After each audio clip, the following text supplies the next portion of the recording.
Welcome to Around the Empire. I'm your host, Joanne Leon. This is a fully independent podcast. Lend your support, patreon.com/aroundtheempire or paypal.me/aroundtheempirepod. Also, please like, share, and subscribe on YouTube. Mohamed Elmaazi is here.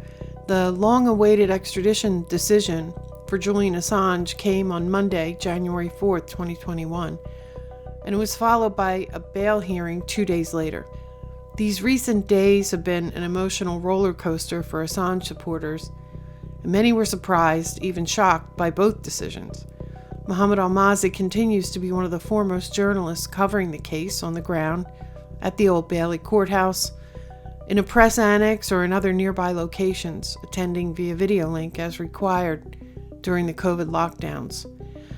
And 2 weeks from now, the executive power here in the United States changes hands. The news from the second hearing, the bail hearing, happened on the same day that Congress held the session with the electors from the states in the presidential election, and all hell broke loose. So news about the bail hearing was drowned out. In this interview, he provides us with the details and analysis on what happened in those hearings. Mohamed Elmaazi is a journalist with experience in human rights law, with degrees from American University in Cairo and the SOAS. He writes for Sputnik News, he publishes the Interregnum blog, and he's been a contributor at Open Democracy, The Canary, The Gray Zone, and The Real News Network. We recorded this on January 6th, 2021. Mohamed Elmaazi is here. Thanks so much, Mohamed, for giving us more of your time on the day that the sort of second part of the extradition hearings happened, when the judge just denied bail to Assange. Should we start with the bail hearing or the hearing on Monday?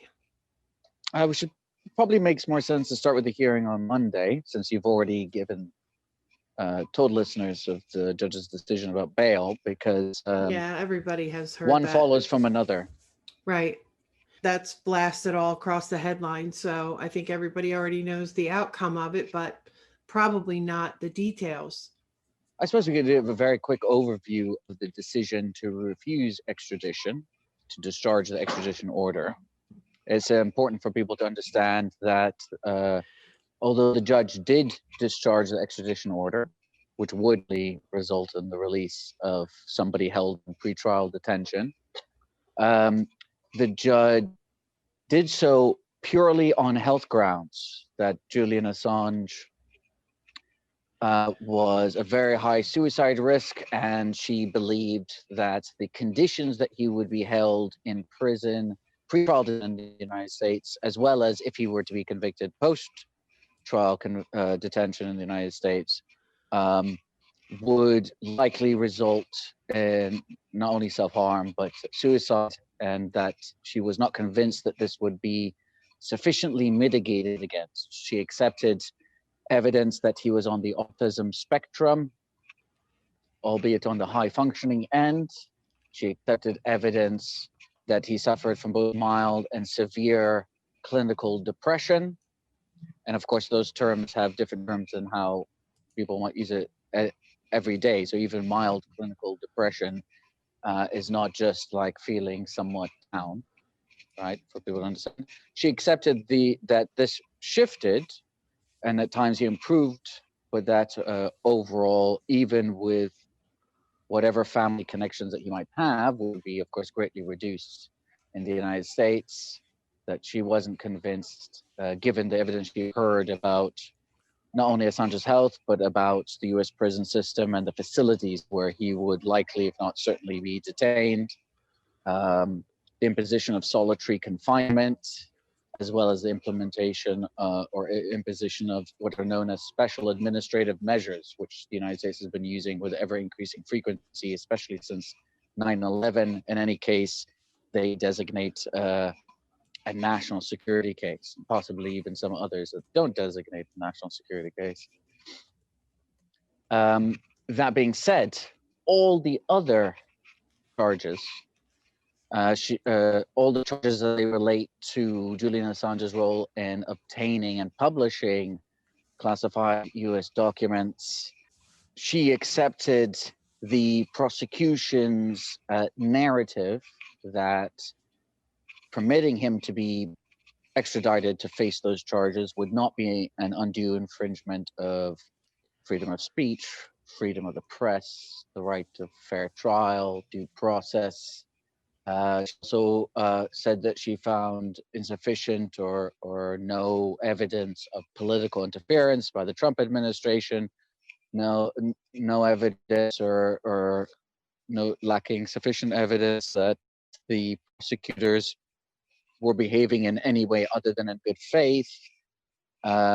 She rejected expert testimony that concluded that if he is tried, and he would be tried in the Eastern District of Virginia, that his jury would be made up of members of the national security state or members or family members of people who worked in the national security state, and so wouldn't be able to gain a fair trial, notwithstanding a rather detailed analysis by a jury expert, which shows, all the counties, because you can see, right, based on public records, every single court and every single division, you can see which areas a jury pool comes from, right? So you're not guessing, for a fact that a jury pool from this particular division of this court will gain its 12 men and women of the jury from these particular counties. And he goes from county to county to county, showing who are the top employers there. And it's like CIA, FBI, Homeland Security, the Pentagon, various weapons manufacturers. At one point, she notes in her decision, at least in her oral statement, when she was giving her decision, that she said the one county has 1 million people in it, right? And then leaves it at that. But of course, anybody who knows anything national security states and all those various departments I've mentioned, not to mention all the weapons manufacturers and contractors, knows that there are literally millions of people who work in all these various organizations and institutions. So just simply saying there are 1 million people who live in a county in and of itself isn't really enough to deal with that fact and that issue, that problematic aspect of future would-be trial, in my opinion. But anyway, that was her decision. So in other words, but for Assange's health and the circumstances in which he would be held in the United States, she saw absolutely no problem whatsoever with extraditing him, finding the U.S. has a constitution with a Bill of Rights and a legitimate court system that would no doubt ensure a fair trial. She also dismissed evidence of surveillance of the Ecuadorian embassy of Julian Assange by UC Global on behalf of the United States, certainly the Central Intelligence Agency, by two people who worked at UC Global, including one person who's like a co-founder of the organization, Right. two people who became whistleblowers, who described in detail how the embassy became more and more internally surveilled, that this organization that was originally hired by the Ecuadorian government to provide security for the embassy and for Julian Assange had then ended up accepting a second paymaster covertly, which was the CIA. So they ended up getting double paid, except instead of protecting the embassy, they ended up surveilling it, including miking up the rooms, replacing surveillance as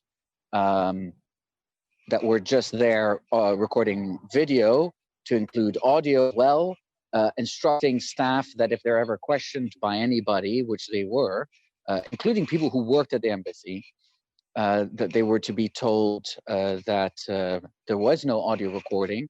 When Assange ended up using a white noise machine because he was suspected he was being surveilled, one of the staff members testified by an anonymous statement to the court, because there's an ongoing criminal case in Spain where the CEO of this UC Global is being criminally prosecuted. They testified that they were instructed to place stickers on the website, stickers on the windows of the embassy, so that the laser mic that the Americans were using from across the building, from across the street, could penetrate and not be disturbed by the sound white noise machine that Assange was using. And when Assange started to meet his lawyers in the women's bathroom and the women's toilet in the embassy, they ended up miking up the women's toilet as well, and that this was all being fed back to the United States. And her response to that was, A, this is subject to an ongoing criminal trial in Spain, and so therefore I can't draw any conclusions because it's still ongoing. And B, even if it were true, there's no reason to believe that the CIA would be feeding information to prosecutors at the Department of Justice involved in the case, because there'd presumably be a firewall, because lawyers at the Department of Justice understand the concept of fruit of a poisonous tree and illegally obtaining information that would be privileged lawyer-client communications. And three, she saw evidence that the surveillance of the embassy had anything to do with the extradition proceedings or the prosecution. She noted that she even referenced, I think at one point, a CNN article which suggested that Assange was turning the Ecuadorian embassy into a quote-unquote command post to continue election interference, i.e. publishing news. And that she had no doubt that the intelligence community in the United States would have seen or considered Assange a threat, but a threat for that reason, and no evidence that hostility resulted in any kind of politically motivated prosecution, either by the Trump administration or anywhere else, pushing that towards prosecuting Assange. Now, of course, a counter-argument to those statements might be, she's not being asked to find somebody guilty or innocent. And just as she's accepted testimony from other people on other matters of things they saw and things they heard and things they experienced, why could she not then accept or evaluate the credibility and reliability of the two Spanish whistleblowers? Why does the criminal case need to come to fruition in order for her to make a determination as to the validity of those two statements about the surveillance, the illegal surveillance of Julian Assange and his lawyers? And bear in mind, there was other statements as well from his lawyers and from others that information they had was confiscated and copied. So it didn't really make much sense to me. There's also the fact there's I think an excessive level of trust to the state, to the point that she doesn't address the extent to which spying on lawyer privilege conversations can shape how they're proceeding with their case. So you could have a lawyer saying to Assange, well, we think their case in certain respects is weak, because they would have to show this and argue that. And then you could have people at the CIA feeding information to people at the Department of Justice, directly or indirectly. You could have somebody who works at the DOJ who's willing to communicate with members of the CIA in this matter that we don't know about, and shape the case accordingly.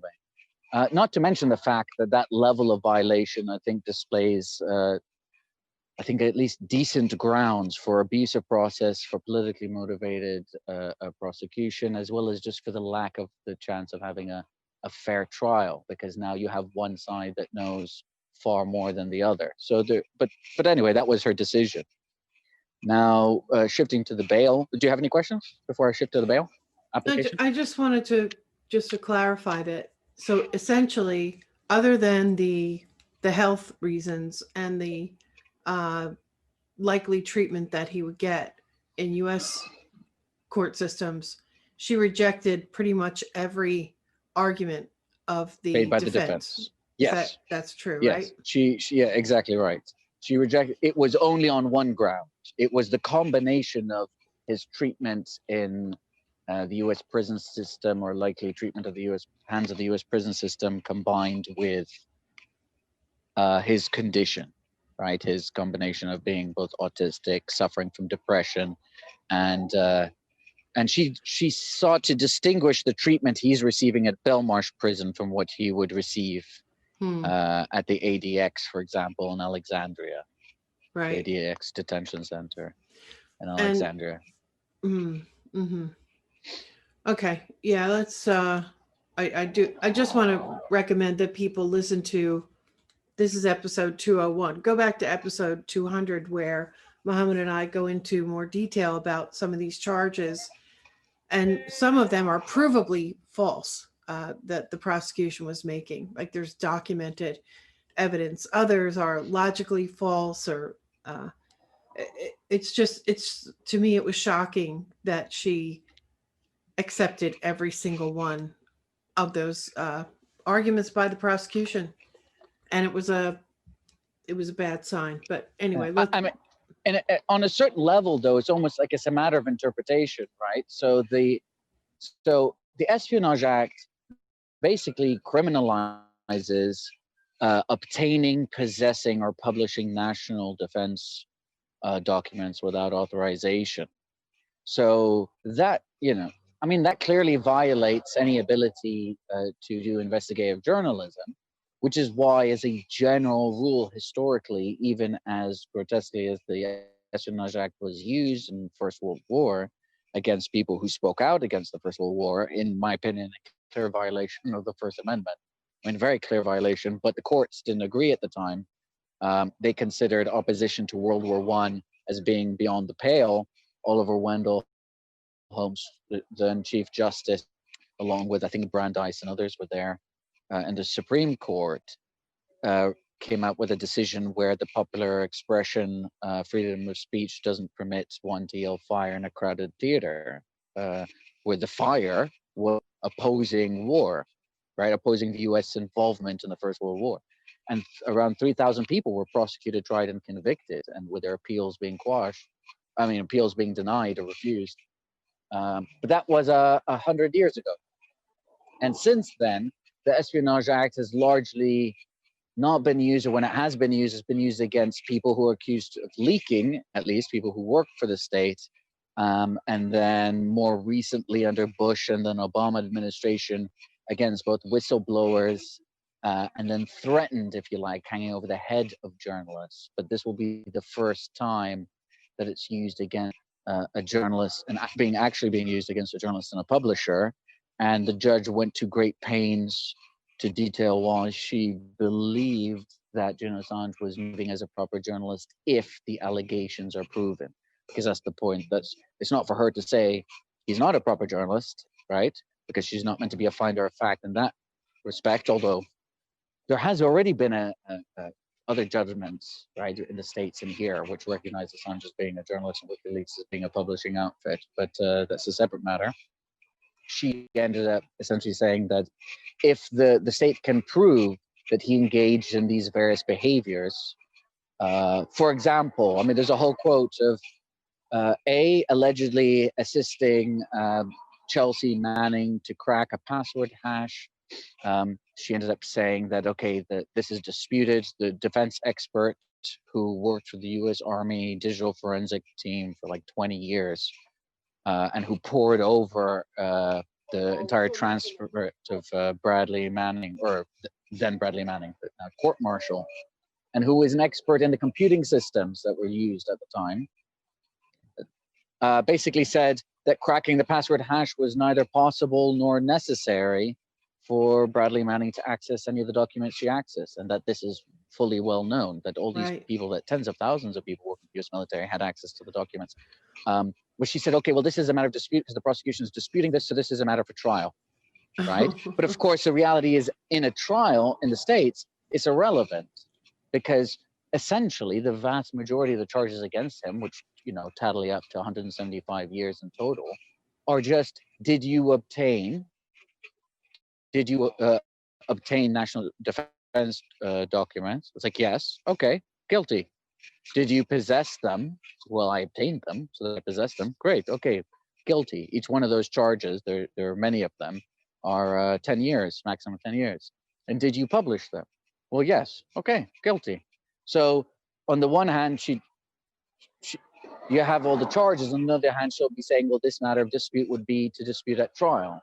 But as we know from Daniel Ellsberg's testimony, when he was being prosecuted under the Espionage Act, whenever there was a time where he was asked a question or was attempting to explain his motivations for leaking the Pentagon papers, or explain what's in them, the prosecution would stand object, and the judge said, yeah, that's irrelevant because this is effectively a strict liability offense. Your motivations don't matter. Proving damage doesn't matter. Proving injury doesn't matter.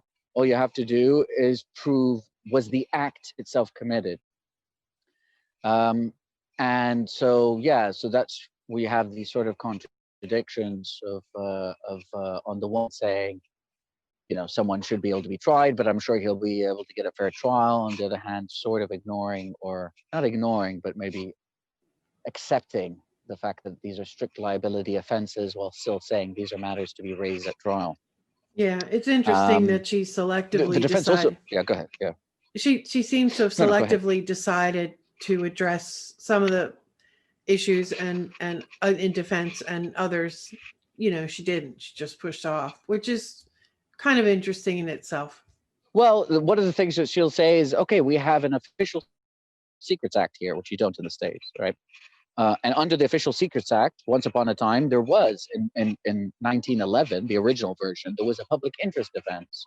But in the 1989 version, the British government got rid of that. So there is no public interest defense, right? So here, if somebody leaks me documents and I publish them, not only can they be criminally prosecuted without a public interest defense, but I can as a journalist as well. I mean, the fact that it doesn't happen every day is a separate issue. The fact is that is the law here currently. And of course, there's a very serious defect, deliberate, obviously defect, since the defense was removed. So what she's saying is, okay, well, this is comparable, right? We don't have a public interest defense here. There are internal mechanisms where trusted individuals can review any concerns by somebody who works within government to permit them to leak documentation. This is basically what she argues in her judgment, which is sort of hilarious because if we know anything about the experience of whistleblowers, both inside corporations and inside government, both here and in the States, is that when people blow the whistle internally using internal mechanisms, that then paints a giant target on their back and they get targeted for harassment and retaliation, like intense level of retaliation. And of course, that's not addressed. Thomas Drake is a perfect example. Bill Binney is another example. You know, NSA whistleblowers. That's what led Edward Snowden to do things as he did. He saw what had happened to previous people who'd raised concerns internally within the internal mechanisms of government and then had their lives destroyed or near destroyed, even if they weren't successfully prosecuted for the offenses, because they end up having to plea bargain. Yeah. So then we go to the bail judgment. It's argued, okay, look, you've made your decision. Yes, there's an appeal that they're currently arguing for, but it's unclear whether the Joe Biden administration will continue with this appeal against your decision to refuse extradition. And as an example, they give a chief prosecutor in the States in the Assange case, who apparently is stepping down, who said he's unsure if the case is going to continue because of the violations coming in, which is interesting because I thought we're led to believe that the decisions being made are being made completely independent of the political involvement.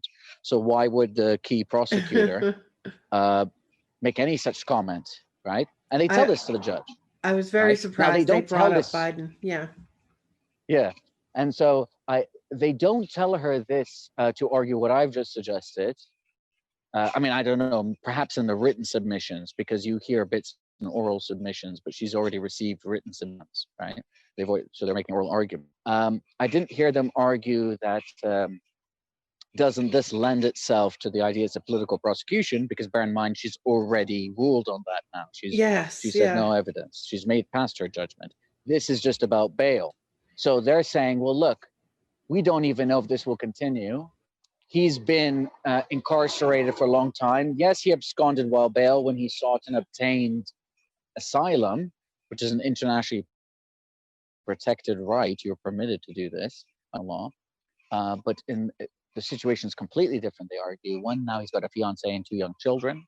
2, the experience in the embassy at the end was a very unpleasant one, which resulted in conditions that led to the UN expert on torture and 2 other independent medical experts to conclude shortly after he was taken from the embassy to Belmarsh prison that he exhibited symptoms of psychological torture.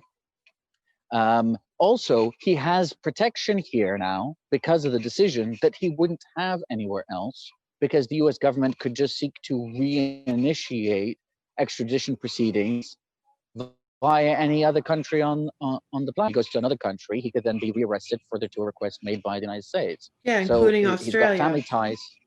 Yes, exactly. So he's got family ties. The terrible experience he's had basically means that he wants a very quiet sort of life now with his fiancée and 2 children.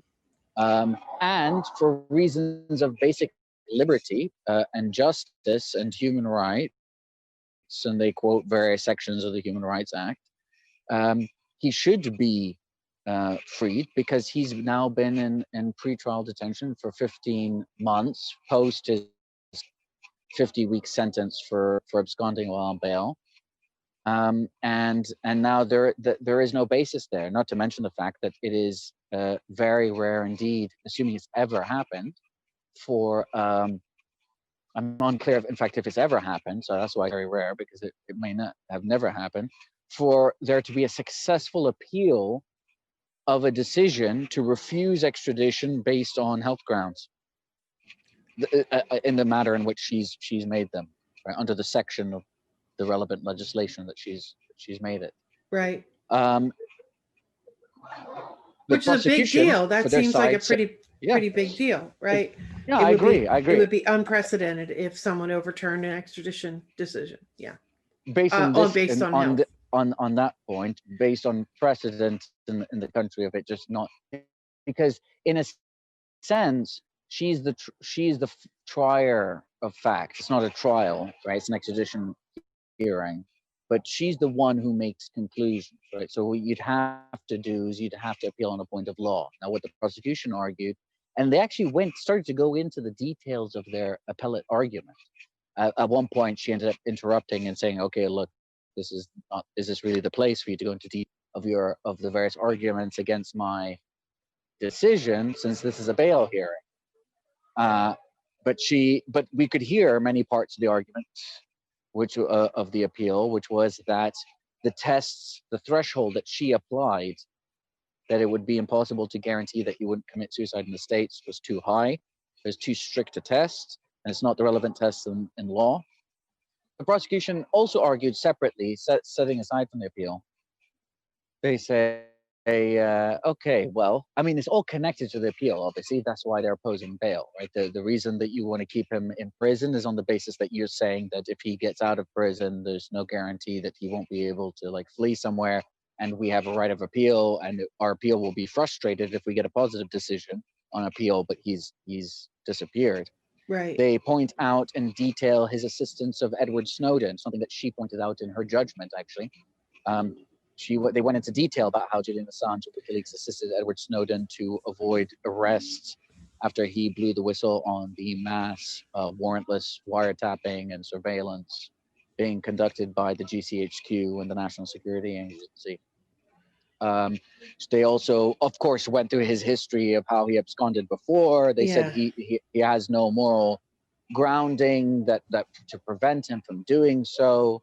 There's lots of supposition there, right? Just because somebody ends up making a decision to violate their bail conditions to seek and obtain political asylum, right? Once again, which is a right under international law, because they are, as it turns out, rightly afraid that if they were extradited to Sweden, that was a pretext for him to then be extradited from Sweden to the United States, because Sweden has an even worse track record of people being rendered or facilitated to the United States than the United Kingdom does.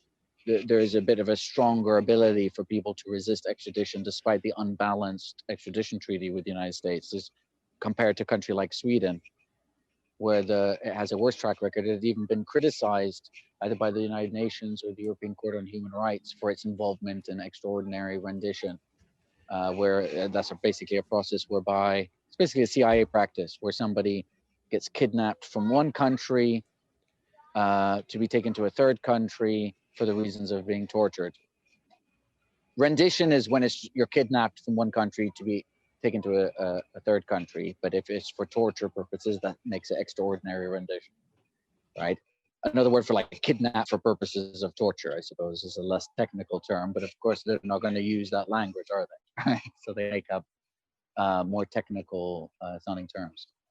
In the end, the judge, for the reasons basically posed by the prosecution, he had his past.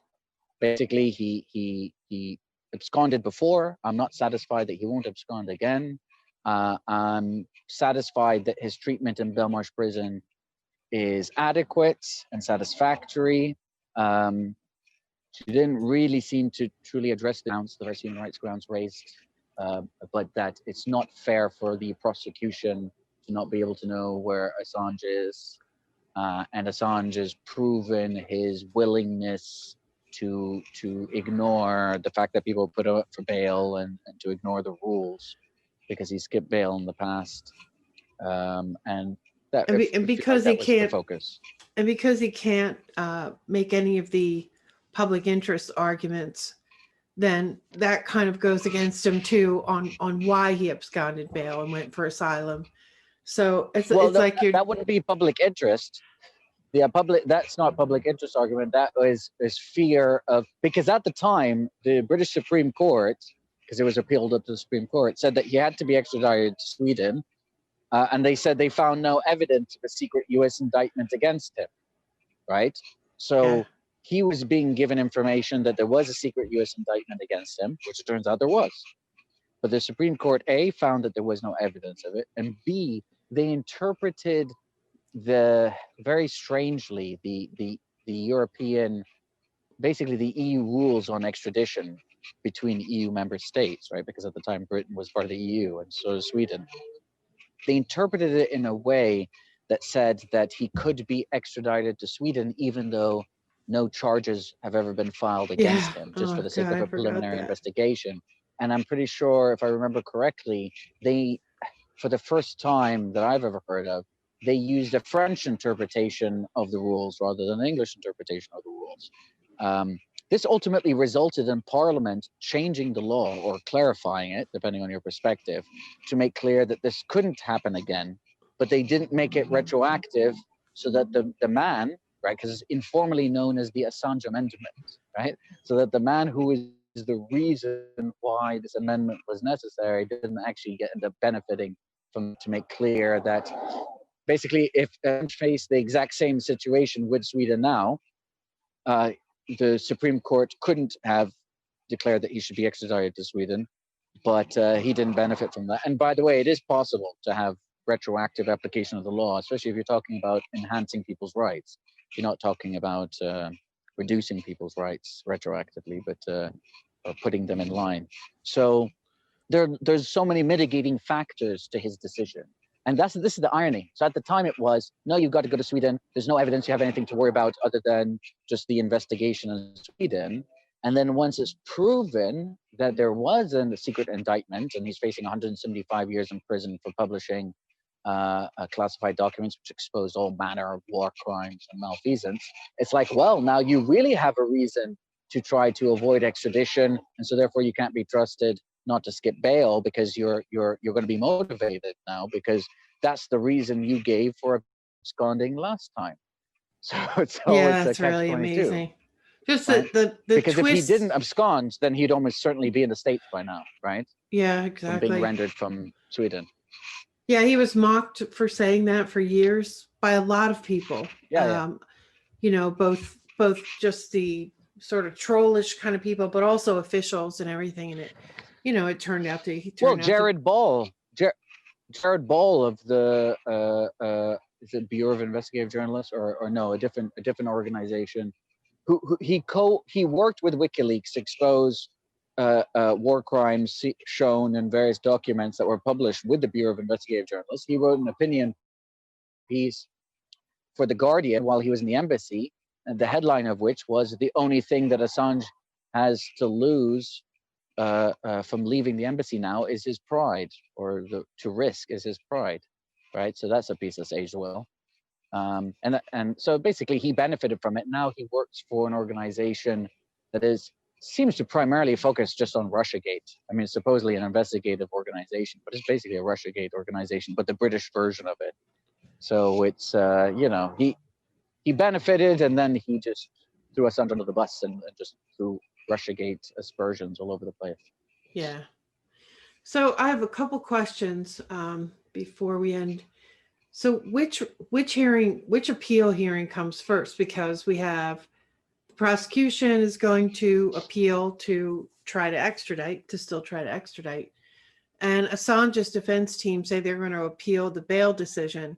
Which one of those will come first? And everybody keep in mind, I think everybody keeps this in mind, but I mean, it's just 2 weeks until there's a different person in the White House.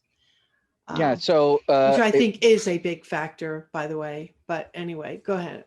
I mean, it could be a few months. So the reality is, I don't know. It depends on whether they think it's better because I don't know if the High Court judge who would hear the bail appeal would be the same High Court judge who hears the prosecution appeal.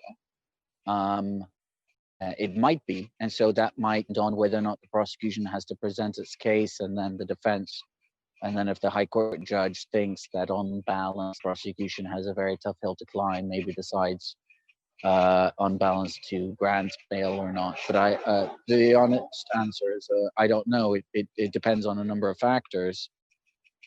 Like you say, if the Biden administration decides to continue with the decides to discontinue the prosecution, then all becomes academic, because then he'll just be completed and released without bail, because he'll be completely discharged from prison. So, but yeah, still many months yet, and that's not even including potential appeals to the UK Supreme Court.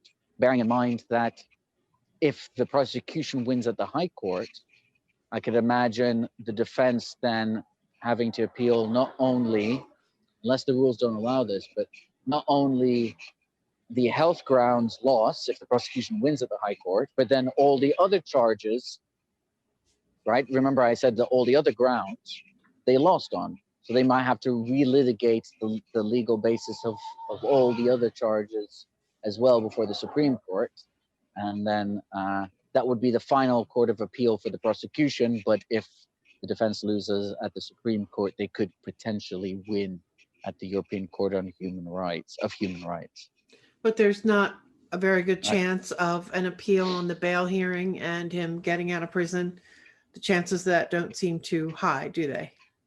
Perhaps based on the impression I was getting from people with knowledge of the case, maybe it's a 50-50 situation. Unfortunately, having a conviction for absconding while on bail is it really hurts you, even though it's basically a minor offense. And he got a more severe punishment than the speedboat killer at the same time, somebody who accidentally killed somebody while driving a speedboat, and they absconded and they didn't get asylum anywhere, right? It was just, I'm afraid of being criminally prosecuted for my actions in this country, rather than fear that I'm going to be thrown into a black hole in a country across the Atlantic for, revealing war crimes, right? It's two very different situations, but they don't see it that way. It's, you were convicted. Bear in mind, he's been heavily smeared as well. And the judge went to great pains to argue that his actions, as alleged, would mean that he was not behaving as a quote unquote proper journalist, because he did not passively receive information. He sought out information and even encouraged Chelsea Manning to provide more information at one point. And she quotes this 3 times, a comment that's allegedly from Assange, but it could have been someone else from WikiLeaks, because we don't know. It's via, I think, was it Yammer conversation messenger? Yeah, just an encrypted chat. App, It's an yeah. encrypted chat app in which it said, "Curious eyes never run dry in my experience," is a quote to Chelsea Manning, and she quotes that 3 times in her judgment. And That's this is to weak tea show, in my view, but it's interesting yeah. that she quoted it. I mean, everybody knows that quote now if you're following this case. It's kind of shocking she brought it up 3 times because it doesn't really, he's not really saying anything. He's just, Well, I mean, the thing is, according to, if you accept the various conversations, right, he is seeking to obtain further information. But the question is, like, basically what you're saying is an investigative journalist doesn't actually investigate. They just sit at their desk and wait for people to mail them documents. And if you do that, okay, that's one thing. Possibly freedom of speech application applies. But if you encourage somebody to reveal you documentation, well, then you're not behaving as a proper journalist. Even though she quotes 3 separate journalistic experts who testified, all saying that both they individually, as well as it is common practice more generally for national security journalists specifically, investigative journalists more generally, to encourage people to provide them more information, to even suggest ways that they can protect their identity, etc., etc. So she notes it in her judgment. It doesn't really address it, other than to go back to the argument that effectively by doing so, you're behaving as a co-conspirator and not merely a recipient of information. Okay, but you haven't addressed the fact that you don't need to be merely a recipient of information in order to be engaged in legitimate journalistic activity. And that's when they go back to, okay, but he allegedly cracked a password hash, and then they say, okay, but our expert says that that was literally impossible, and that the only plausible explanation, which was never completed and never happened, the only plausible explanation was that that was for Chelsea Manning's attempt to access an entertainment video gaming website that is blocked to US soldiers, and that she was known as, quote unquote, the go-to person, right? That was in her court martial for video gaming purposes by other soldiers, because she had like some tech expertise. And then that's when the judge says, okay, well, fine, there's a dispute there, but that's a matter for trial. That's not a matter for me. So it's all very circular, the yes, process, right? You're yeah. trying to basically show to the judge that there's so many elements here that are wrong that he could not get a fair trial over there. And then the judge basically looks and says, okay, but the law here can criminalize journalists for publishing national defense information. So I don't see anything wrong with their laws over there that might do so. So that's perfect time to bring up on my other question, which is I saw on Voice of America, which is a state propaganda outlet here in the United States. Marcy Wheeler, I caught a little video from Marcy Wheeler. She did an interview with them, and she says something like, "Well, I don't think you should count out the fact that the UK, in cooperation with the United States, might prosecute Assange in the UK because some of the informants who were um, harmed or potentially harmed could have been people from the UK. And, there is a good possibility that the UK and the US together are going to cooperate in a case against Assange, similar to the way they have done in the past in terrorism cases." So I don't really understand that line of thinking, because, well, first of all, we should be clear that Marcy Wheeler has outed at least one of her sources, right? Who ended up, I think, getting prosecuted. I'm not 100% sure if they were I prosecuted, don't know if they but were prosecuted, but she I did believe out the one of name her is own. is now out. That was Right. not revealed for a while, but I think it was recently revealed.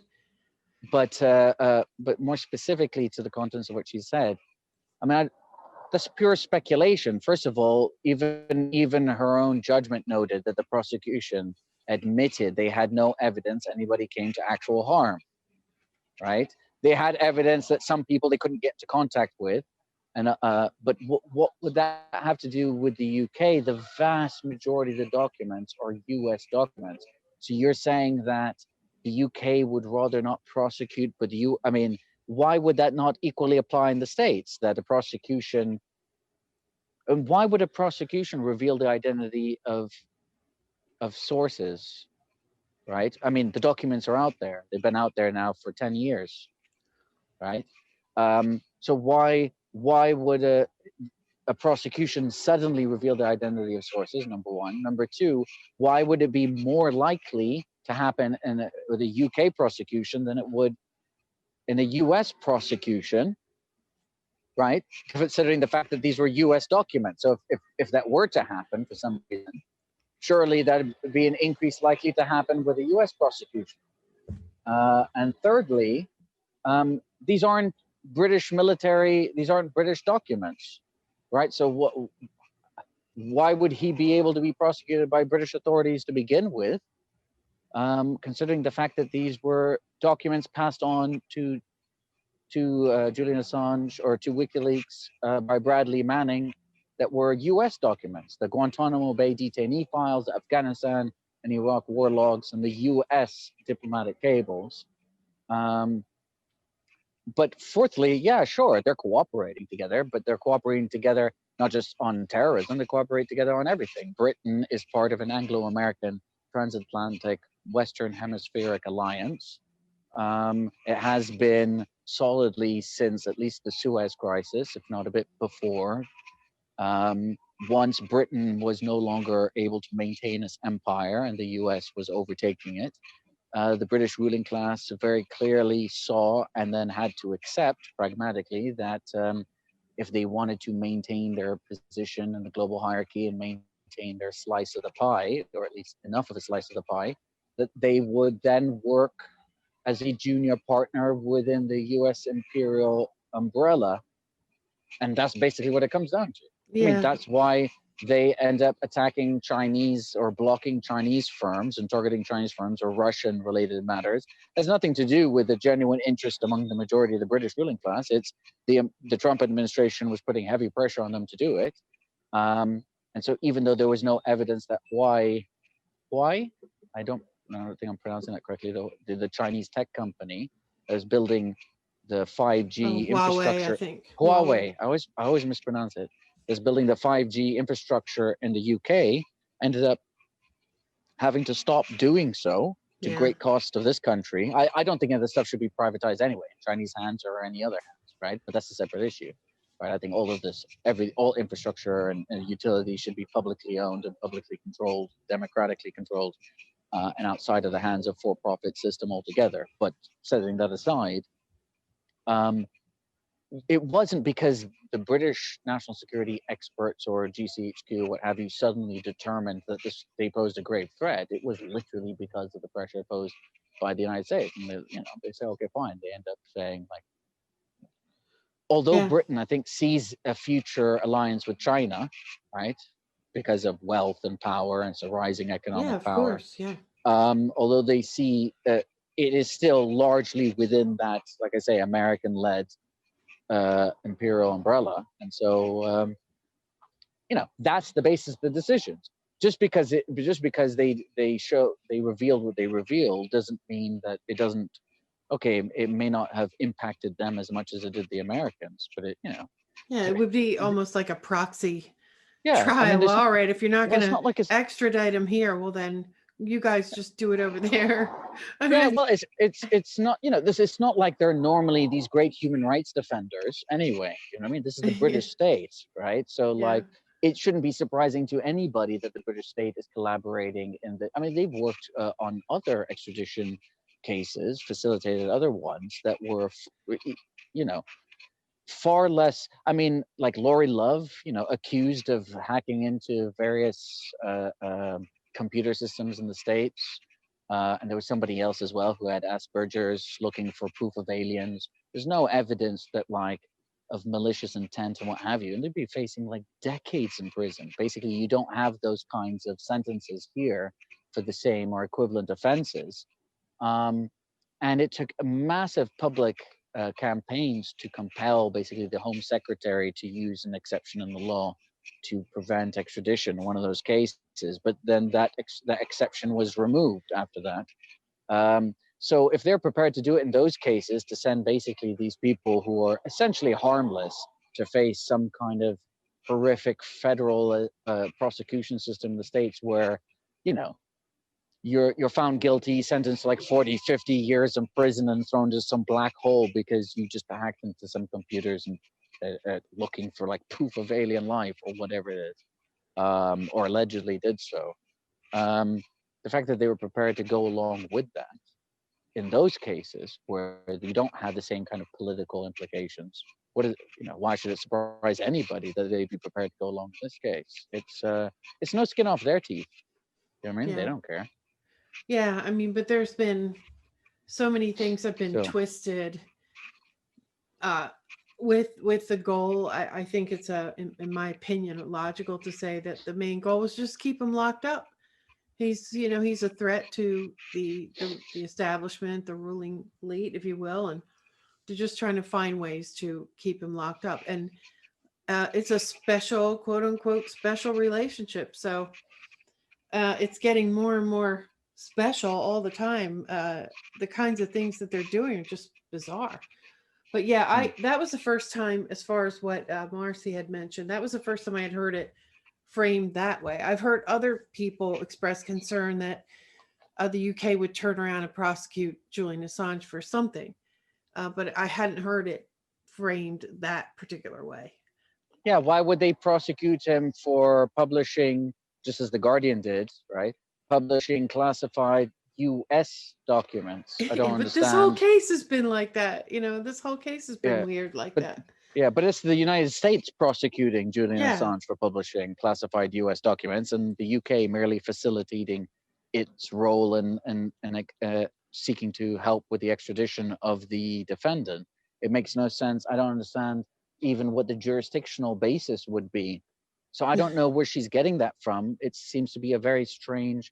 There's all kinds of suppositions there and assumptions there. Like I said, the fact that there are people who were allegedly harmed or could be harmed that are in the UK, and you can't prosecute Assange for publishing documentation. Why? Because how would that expose? And if they're in the UK, then how would they come to harm? The argument is that they were at risk of harm because they're in Iran, Iraq, Afghanistan, and that these are people who sacrificed their liberty to collaborate with the Central Intelligence Agency or the U.S. military or what have you. I don't understand what the suggestion is on the UK side. Yeah. Maybe she was talking about UK assets too. I'll grab a clip, an audio clip, and include it here, and I'll send you a link to it too. This is the third time this has happened with the United States trying to extradite people from the UK, and there have been cases where it has been closely fought for terrorism defendants as well. The United States has appealed the ruling. It is possible that Assange could face prosecution in Britain. I wouldn't rule out the United States and the UK cooperating to doing something like that, because it is the kind of thing they do on national security cases. These charges argued that Assange revealed coalition informant identities, not just US informant identities, which would be understood to include British informants. But once again, even if that is UK assets, why would they be more in danger than US assets? And since the documents have been public for 10 years, why would a prosecution change anything? It's not like they're going to go into detail. I mean, if they mention the name of UK assets, say, in a US trial, how would that make? I mean, if anything, the trial could be more public in the States, because here you can't broadcast from inside a courtroom. So once again, I don't understand how prosecuting in the US would make a difference in that respect. The difference is that in the United States, you can face multiple life sentences, whereas here you can't. Not to mention the fact that I don't know what the jurisdiction would be I don't even know that's legally possible. Like, if you reveal German state secrets here, I don't think the British government can prosecute you for revealing German state secrets. Yeah, it's not like Germany can say, "Hey, look, can you try that person, because they did us wrong." I mean, they that's might why we have ask extradition. It, and then exactly. That's the whole point of extradition treaties, right? Is because that jurisdiction doesn't apply there. You have to be prosecuted by the relevant authority and the applicable authority. So I don't know what she's on about, but do send me the link so I can see exactly what she says, because that's an interesting comment from someone who who claims to be critical of the national security state and has been actually in the past quite critical of many aspects of the national security state, but then has also been overwhelmingly willing to, it's almost like she has a source in the FBI who feeds her information and she just accepts it as fact because she'll come out with things like Russiagate related matters. We've seen from the Mueller report, right? As bad as it was, there was no evidence, according to the Mueller report, of two key things. No evidence of a Trump campaign Russia conspiracy, right? No evidence to prosecute on that. That's what Mueller says, right? Yeah. And then two, no evidence of either an Assange Trump or Assange WikiLeaks Trump or Assange WikiLeaks Russia conspiracy, including the caveat of potentially being willfully blind. And he explains in detail, Mueller does in his report, I'll just end on this. He explains in detail how the conspiracy laws in the States and how you don't need to be aware of all of the people involved in the conspiracy to be successfully convicted of being a participant. You don't have to be involved at the beginning, and you can also still be convicted in certain cases where there's willful blindness, right? Where they can show like willful blindness. And they said that they couldn't satisfy any of these tests when it came to Julian Assange and WikiLeaks. And in fact, that part of the Mueller report was redacted until the day before the US presidential elections, the Biden-Trump one, where a successful long-term Freedom of Information Request lawsuit brought against the Electronic Privacy Center, I can't actually remember their exact name, against the government to force them to unredact sections of the report, revealed that. So until November last year, we didn't even know that, or I didn't know, that Mueller had concluded in his report that they could not bring charges against Julian Assange or WikiLeaks for any kind of Russia election conspiracy because they didn't have evidence to substantiate that. And yet about, they're Russian stooges. So that's quite interesting. Of course, that wasn't reported on with the same vigor as 4 years of WikiLeaks Russia, Trump Russia, WikiLeaks Assange, Trump Russia. Just non-stop bombardment. You compare that to how much coverage there was, practically non-existent actually coverage of that revelation in the Mueller report. So I don't know what Marcy really would have to say with that. I think that if I was a source for information, I would not trust Marcy Wheeler enough to be able to provide information if it went too much against the grain of a narrative that she's accepted. We should all be skeptical about information that's given to us and sent to us, regardless of who we are, especially if we want to agree with what's given to us. That's where the real test is, right? Confirmation bias, Yeah, confirmation bias, and every human being is subject to confirmation bias. I'm no different. But I've consider everything that's happened and everything that's been revealed, debunking the vast majority, if not totality, of Russiagate, and everything that's been revealed about Assange, like we've already said, that, you have nothing to fear. And then it turns out, no, you did have something to fear, but you should have been extradited anyway. And all the revelations in there. And then for her or anybody else to come out and still say, no, the prosecution's legitimate, or I still hear people talk about like treason, which is hilarious because you can't commit treason against a country that you're not a citizen of. Right? Nobody was saying that. Well, not nobody, but almost nobody was saying that about Snowden or Chelsea Manning, other than establishment types, right? And Manning wasn't convicted on treason charges, right? As I recall correctly. Nobody even brought them. Right.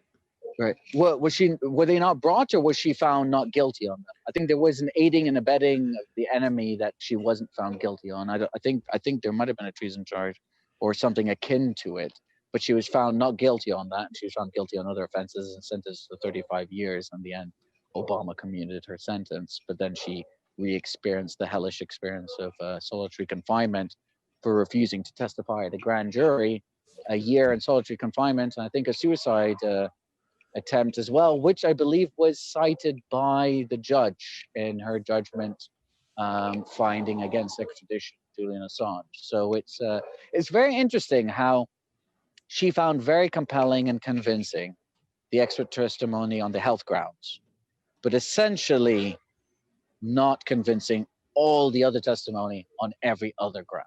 So It was very curious. It's almost as though she's giving herself an out without having to seem that in any way, shape, or form she's challenging the ability of the national security state to reach out and pluck somebody up, and saying like, well, this is purely on health grounds. I just hope they're not kicking the can down the road. Again, political. Again, 2 weeks from now, there's another person in the White House who's not a wild card, like there is right now.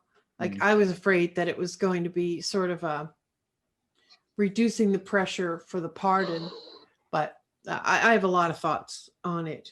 But now that they have kept him in jail, I don't know, that it still could be a valid concern, but I guess we'll have to see. And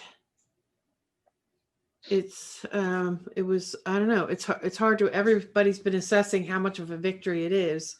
And I guess I was always extremely cautious about how much of a victory it was because of all the other decisions she made and because he was still in jail. But, Craig Murray, and I'm sorry, I know I can't keep you much longer, but Craig Murray seemed optimistic. He said, in previous hearings, the judge made it very clear. She signaled hey, look, don't even ask for bail because I'm not going to give it to you.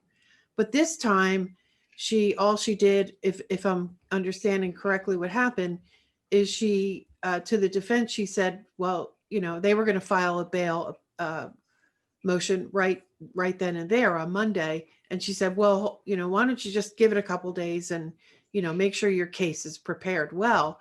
And Craig Murray took that to mean that she was going to seriously consider it. And, that there was maybe even a likelihood that she would grant it because I thought she was going to grant it. Different.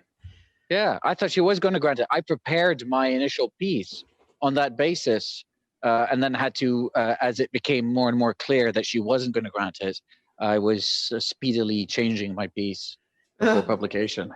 Yeah, well, you were far from the only one because it was different behavior from every other time the subject had come up. And, it looked like she wanted them to prepare a good case so that she could approve it. But I don't know, now it looks like she was never going to consider it because there were no new facts. I don't know. I find it very curious, whole thing.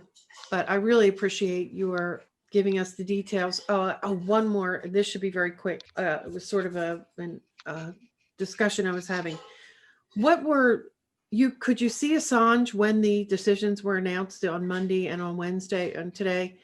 Did they turn the camera to him so that you could see his immediate reaction? Very briefly, but bear in mind that you're seeing it via a video camera that is like stuck somewhere in the wall. So it's not like you're seeing it particularly well. He's in a dock, right? So there's glass around the area. That's where defendants are kept. They don't get to sit with their lawyers traditionally, although exceptions can't be made.